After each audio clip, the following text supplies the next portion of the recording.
She toasted my wedding, then torched it. The ballroom shimmered with candlelight. Rows of suspended orchids hovered above the aisle like weightless dreams. The linen was pressed, the glassware polished, the string quartet playing a prelude so delicate it could have been mistaken for a whisper. Everything was perfect. Natalie should have been proud. She had designed weddings like this for years, crafted atmospheres where love became visible, where light and color and sound moved in harmony. But this time, it wasn't for a client. It was hers, her day, her name on the welcome sign, her future waiting at the other end of the aisle. David had proposed in Morocco, beneath a lantern-lit rooftop in Chefchaouen. After a thunderstorm passed, he had taken her hand with trembling certainty, told her she made the world look like something worth photographing. A travel photographer by profession, he captured the world in saturated hues, but it was Natalie he said made every frame feel alive. She had believed him. Julia stood beside her that day, the maid of honor, a vision in pale green satin, laughing with the other bridesmaids, pouring mimosas, fixing Natalie's veil with confident hands. They had met in college, in an advanced event planning course where Julia's sharp wit had first clashed with Natalie's quiet perfectionism. Somehow, they'd made it work. Julia was the storm, Natalie, the foundation. "You look like a bridal ad," Julia had whispered that morning, stepping back to admire her. "He's lucky, though I'm still not sure I believe in the whole fairy tale thing." Natalie had smiled. "You don't have to, just stand beside me." And she had, until she didn't. The ceremony passed in a blur, vows recited, rings exchanged, tears shed. It was the reception where everything unraveled. Natalie remembered the moment like a photographer remembers the instant before the shutter. She was on stage, standing with a glass of champagne in hand. Her father had just finished his toast. Guests applauded. The lights dimmed slightly for the video montage David had prepared, a tradition they had agreed upon. Photos of their childhoods, their travels, their life together. Everyone turned to the large screen behind the dance floor. But instead of David's edited sequence, a different video began to play. The lighting didn't match. The footage was grainier, handheld. And then came the voices. David, laughing, whispering. A woman, face turned away. But the voice unmistakable. Julia. They were in a hotel room. In Bali. The timestamp revealed the date. Just 3 months before the wedding. He was on a supposed assignment. She, allegedly, visiting family. There was no ambiguity. They kissed, spoke in low, intimate tones, talked about how Natalie would never know. The room went silent. The screen froze on a frame of the two of them wrapped in white sheets. Someone gasped. A champagne flute dropped. Natalie didn't move. Not right away. Her hand tightened around her glass. She turned, slowly, toward the back of the room. Toward David. He was standing near the edge of the dance floor, pale as the orchids above them. His mouth open, eyes darting wildly. "I didn't. This isn't. Someone must have." Julia stood next to him. Her arms were crossed. She didn't look surprised. Didn't look panicked. She looked ready. Natalie stepped down from the stage. Her heels echoed like gunshots on the marble floor. Guests began murmuring. Someone tried to stop her. She brushed past. Her father called her name. She didn't turn. David moved toward her. "It was a mistake. I thought. Julia told me things. Said you didn't." She didn't wait. She walked past him, past Julia, past every witness and table she had placed with precision. At the door, she paused, just once, and looked back, not at him, at her. Julia's expression didn't crack, but her eyes blinked too fast. Natalie said nothing. She simply opened the door and walked into the late evening air. The veil caught slightly on the handle. She didn't fix it. The night smelled like rose petals and ruin. Outside, she stood alone. Her hands still held the champagne glass. She set it gently on the stone ledge of the fountain, then removed her shoes, one by one, placed them beside the basin, and walked barefoot across the courtyard. Each step was a tear the dress would never forget. She didn't call anyone, didn't post online, didn't cry until much later. When she sat alone in her apartment, the dress still on, her makeup long gone, staring at the silence as if it might speak. She never asked Julia why. Never responded to the apology email David sent a week later. Never gave the press any comment when the video went viral in certain industry circles.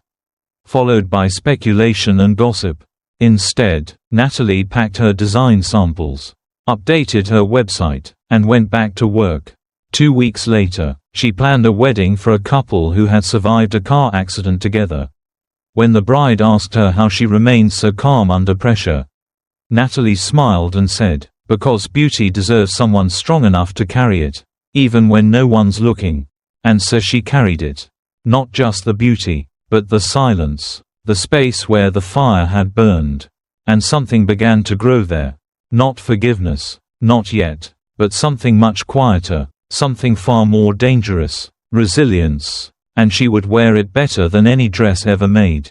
They left me with ashes. I built a ballroom. The morning after the wedding that wasn't. Natalie woke up before the sun. Her dress, now crumpled in a corner, still carried the scent of peonies and betrayal. The silence in her apartment felt like something thick, something she had to wade through just to breathe.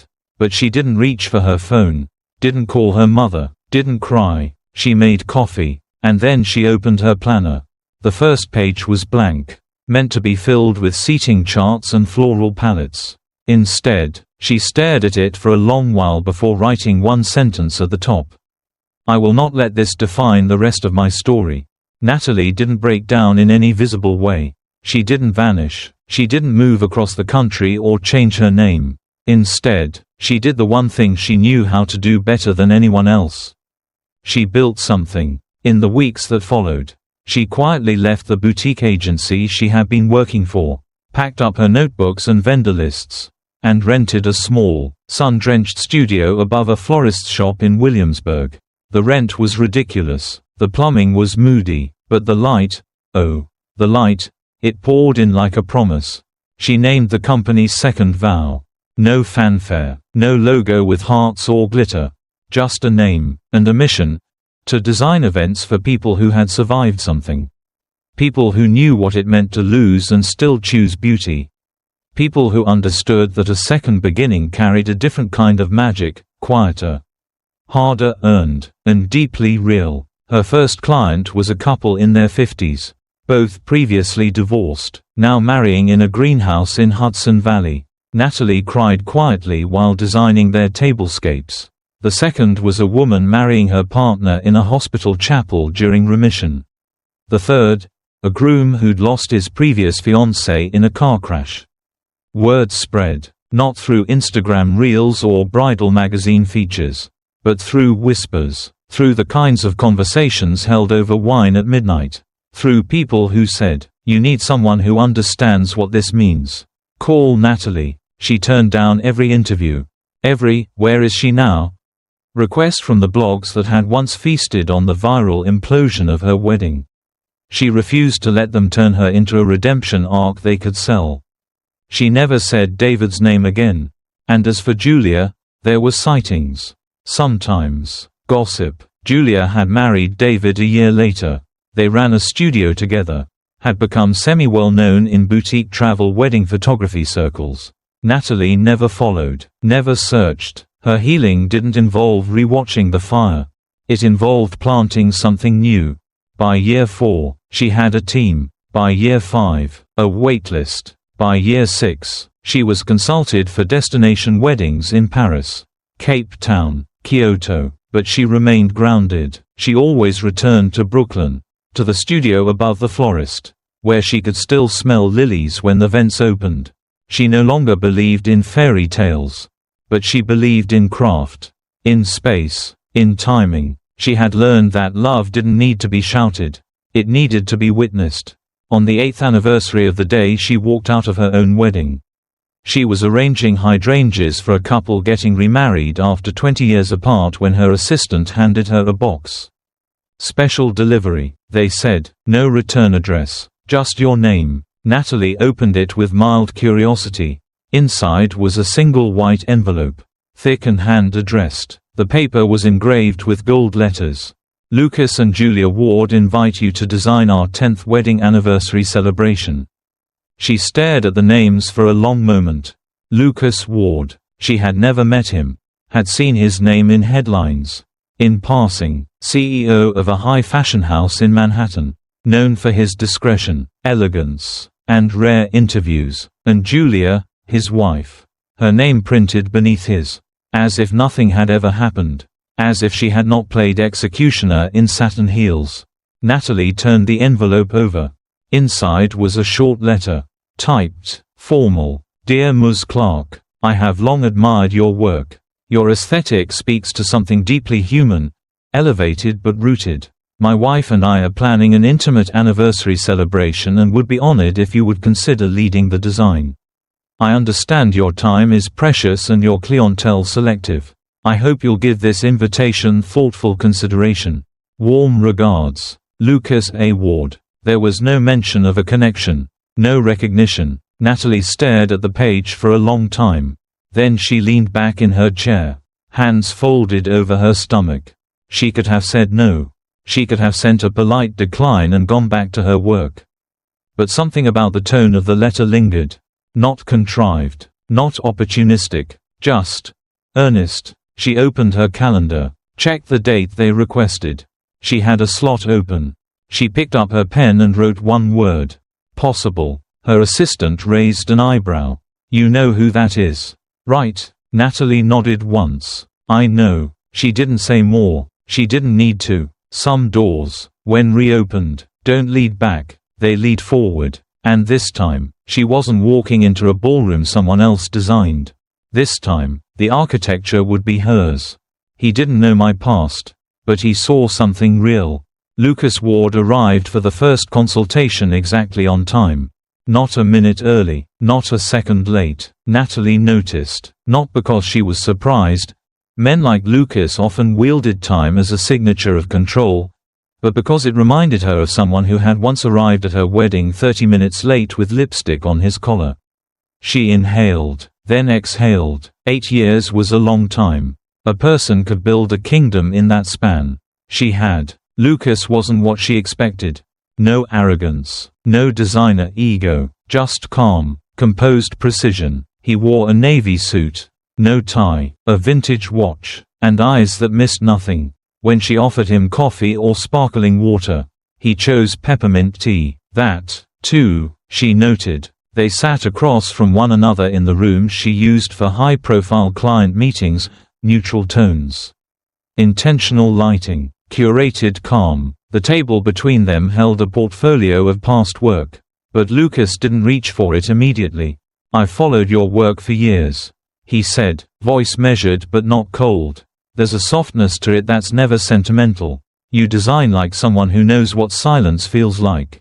Natalie didn't blink. Silence has texture, she replied, like velvet, or fog. His smile flickered. Exactly. They began discussing themes, colors. His wife, he explained, loved winter whites and anything with texture, velvet, stone, pressed flowers. Natalie took notes without commenting. She knew Julia's taste well. She'd once helped her pick a bridesmaid's dress that looked like frost. Back when frost had meant something fleeting, not fatal. Lucas never mentioned his wife by name. He always said, she, like they were still mid-chapter. He spoke of her with the familiarity of someone used to being in the same room. But not the same sentence. That, Natalie thought, was the most dangerous kind of distance. The kind you don't see until someone else walks in and closes it. Over the next weeks, they met often, at venues, with florists, over floor plans and lighting diagrams. Lucas had an eye for balance. He didn't nitpick, didn't dominate, but he noticed everything, and he listened. Natalie found herself talking more than she usually did. Not about her past, never that. But about music, about how she chose scent profiles for receptions based on the time of year someone fell in love. About how she believed grief and joy lived in the same house. Just in different rooms. Lucas asked thoughtful questions. What song always steadies you? Do you think rituals matter more when we've been hurt? What's the difference between memory and nostalgia? They never strayed into flirtation. But something lived in the margins. A glance that lingered. A silence that felt like music. Natalie kept her distance, her voice calm, her lines clear, but inside, something shifted. It wasn't desire, not yet. It was the strange weight of being truly seen by someone who hadn't already broken you. She noticed the way he looked at spaces she designed. Like he was reading them. Like he trusted their meaning. That kind of attention wasn't romantic. It was reverent. Once, in a candlelit chapel walkthrough, he paused beside her as they stood before a sculpture of hands carved from marble. She said she wanted this space to feel like beginning again. He said softly. Natalie nodded. Do you believe people get to do that? She looked at the statue. Then at him. I believe some people do, she said, but only if they stop pretending they never ended. Lucas didn't answer. The silence hung like perfume. Then, one Wednesday morning, Julia showed up, unannounced, uninvited, in 4-inch heels and a red coat too dramatic for daytime. Natalie was in the fitting suite, reviewing floral mock-ups. Lucas was due in 30 minutes. Julia walked in like she owned the light. Natalie Clark, she said, letting the name drip. Natalie didn't look up from her clipboard. Julia, she said calmly, would you like to sit? Julia didn't. I didn't realize Lucas had hired you, she said, circling slowly, when he mentioned the designer. I assumed. You assumed I'd disappeared. Julia blinked. Well, yes. Natalie set down the clipboard. I don't disappear, Julia, I evolve. Julia's mouth twitched. She stepped closer. Does he know? Know what? Who you are, what you were. Natalie tilted her head. You mean the woman whose wedding you ruined? Julia flinched. Natalie folded her arms. No, he doesn't know, because it's irrelevant. Is it? Julia's voice cracked. Because from where I stand, he's talking about you more than he talks to me lately. Natalie's heart thudded once, then steadied. She said nothing. Julia straightened. Just, stay in your lane. Natalie smiled. Not cruel, not soft, just still. I don't need lanes, she said. I build spaces. At that moment, the door opened. Lucas walked in, coat over arm, brow lifted as he registered the tension. Everything all right? Natalie turned to him smoothly. We were just finishing. Julia brushed past him, her perfume sharp, her steps clipped. She didn't look back. Lucas watched her go, then looked at Natalie. She doesn't usually come to fittings. No, Natalie agreed. She doesn't. He studied her face. I feel like I'm missing something. Natalie held his gaze. You're not missing anything, she said gently. You're just arriving late to a story that already ended. Lucas nodded once, but something in his expression shifted, like a page beginning to turn. They returned to the mock-ups. But the air had changed. Something unspoken now breathed between every line of fabric and every stem of hydrangea. Natalie didn't acknowledge it, but she felt it. The past had knocked, but the door hadn't opened. And for the first time, she wondered, what if this wasn't about what had been lost? What if this was about what might be found? And what if, in all her careful silence, she had unknowingly left room for something real to arrive? Just not from the door she'd once watched close, but from a window she never realized was open. I could have exposed her, but truth doesn't beg for attention. The confrontation happened in a room lined with mirrors and satin swatches. Somewhere between a florist's office and a memory Natalie had long since exiled. Julia had asked, no, insisted, on speaking to her privately. Her voice hadn't trembled, but her earrings did. They stood alone, light from the wall sconces casting twin shadows. Julia folded her arms like armor, her fingers digging into her sleeves as though she could will herself into something more certain. Natalie didn't speak first. She never did. She waited. Even now. Stay away from my husband, Julia said flatly. There was no crescendo, no hiss, just flatness, like the dull clang of metal against wood. Natalie stared at her for a moment, then calmly tilted her head. You don't have to worry, she said, her voice silk-wrapped steel. I know better than to repeat someone else's mistakes. Julia blinked. The implication landed, and for a brief second, She looked like a woman who remembered too late what she taught the world to forget.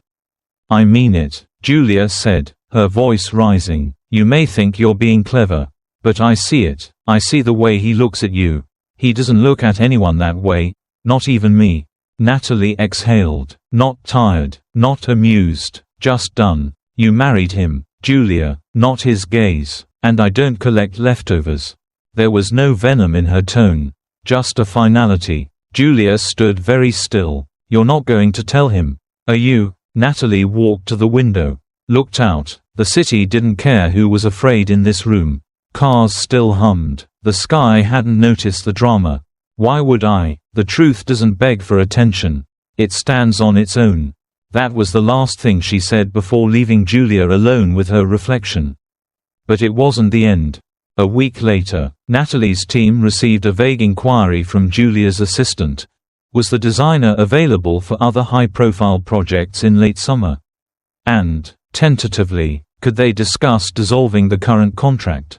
Natalie didn't respond. She didn't need to. Lucas did. The call came the next morning. He didn't preface it with small talk. "I heard about Julia's request," he said. "I said no." Natalie paused, letting the silence hold. "It's your anniversary. You don't need additional complications." "I don't," he agreed, "but I also don't need my wife deciding what my partnerships look like. This is my event too." There was something different in his tone. Less curated, more certain, like something had snapped. Not in anger, but in clarity, the kind of clarity that doesn't ask for permission. He exhaled on the other end. Then, quietly, "Julia's afraid of you. She doesn't say it out loud. But it's there. I think she knows she never broke you. And that's what terrifies her most." Natalie didn't answer immediately. Her eyes moved across the mood board in front of her, settling on a single pressed violet, pinned to a linen backdrop. It had been chosen for symbolism, faithfulness. But now it reminded her of something else entirely, resilience. Lucas continued. "But I'm not afraid of you, Natalie. I see you, and every time I do, I wonder what might have been if I'd met you sooner." The words hung in the air like mist, delicate and impossible to catch. But their presence changed the room, changed her. She closed her eyes for a moment, then opened them slowly. "Don't," she said gently, not pleading, not fearful, just a boundary held with grace. "Not now." There was a pause. "Okay," he said, and he meant it. She could hear it in his breath. That night, Natalie opened the drawer she never touched. The ring box was still there. Not the ring she'd sold that years ago. Used the money to buy her first floral refrigerator. But the box had remained. Velvet-wrapped memory, a relic she never quite threw away. She picked it up, held it, felt its weight, not just in ounces, but in years, in what had been stolen, in what she had chosen not to reclaim. She walked it down the hallway of her loft, her bare feet soundless against the reclaimed wood, past the wall of sketches, past the white orchids blooming in the kitchen, past the echo of her younger self still lingering in corners she no longer avoided. And she dropped the box into the trash. Not ceremoniously, not dramatically, just, finally. No audience, no caption, no closure post for the world to applaud. Just a woman who no longer needed to keep something just because it once held a promise. A woman who had outgrown the kind of pain that needed a symbol. She went back upstairs, brushed her teeth, washed her face, pulled back the sheets, and for the first time in years, she slept without dreaming of things she couldn't say. Because some stories don't need a narrator. They just need to end. And in the quiet that followed, Natalie didn't feel triumphant. She felt free. He didn't know everything about me, but he chose me anyway. The lake shimmered under soft lantern light. Glass panels caught the flickers of candlelight dancing on mirrored tables. Strings of lights curled above like constellations created by design. And Natalie stood at the edge of the terrace, clipboard in hand, calm in posture, turbulent in soul. The vow renewal was a spectacle, lavish, curated, no detail overlooked. Julia had outdone herself, or more accurately, had demanded to be outdone. Everything had to be perfect. Everything had to be proof. Proof of what? Natalie still wasn't sure. That love had endured, that guilt could be dressed in couture and pass for grace. Or simply that she still had the power to orchestrate attention, even if what she truly feared was being forgotten. Natalie kept to the shadows, moving among staff, ensuring timing, ambience, and flow. From a distance, no one would have guessed she was the orchestrator of this entire performance. And certainly, no one would have guessed that the woman quietly directing the servers had once stood broken in a chapel because of the bride now glowing center stage. Julia wore a gown of shimmering ivory with a neckline that whispered confidence and a train that screamed legacy. She clung to Lucas's arm like a trophy she still wasn't sure she deserved. And Lucas, tall, composed, dressed in tailored midnight blue, stood beside her with the kind of poise that never tried to be seen. It simply was. But Natalie noticed the tiny shifts, the way his jaw tensed when Julia touched his arm too long. The way his eyes searched the room just a little too often. Like looking for a window. When it came time for speeches, the crowd hushed, the string quartet faded. Julia stepped forward first. She spoke of time, of forgiveness, of learning how to love better. Her words were polished, measured, the kind of speech you'd expect from someone who knew how to be watched. She ended with a kiss to Lucas's cheek and a radiant smile that didn't quite reach her eyes. And then it was Lucas's turn. He reached into his jacket, pulled out a small folded sheet, then paused. For a heartbeat, he looked down at it, then folded it again, slowly, deliberately, and placed it back into his pocket. "I wrote something," he began, voice clear but quiet. "I wrote what I thought people wanted to hear. About commitment, about growth, about 10 years of marriage."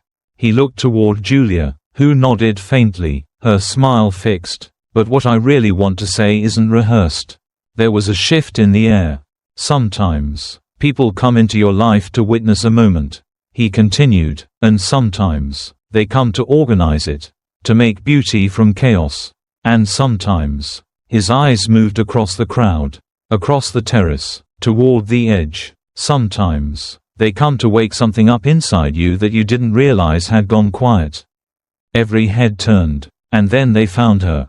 Natalie. Still in black, still in the shadows, but no longer invisible. Julia stiffened. Her hand tightened on the champagne flute.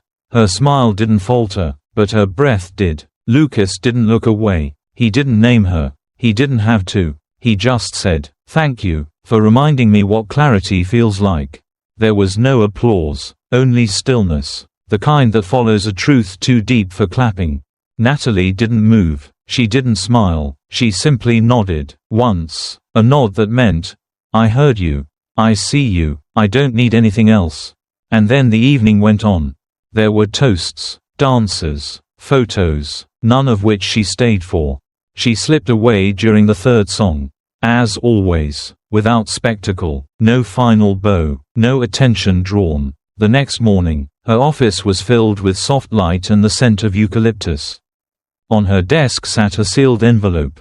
No name, just clean parchment. Inside, sheet music, original composition, title handwritten across the top in Lucas's firm script, Reverie for N. Below it, in the corner, "For the woman who reminded me of silence worth listening to." Natalie closed the folder. No note, no confession, no ask, just music. And sometimes, that's all that needs to be left behind. She looked out her window at the city she had rebuilt herself inside. A city that no longer whispered her past back to her. "She tried to ruin one day of my life," Natalie thought, "but I built a life she can't touch." And that, she finally understood, was the most complete vow of all. The one you don't speak. The one you simply live. Because in the end, some stories aren't told, they're shown. In who stays silent, in who leaves early, and in who still hears the music long after the orchestra stops playing.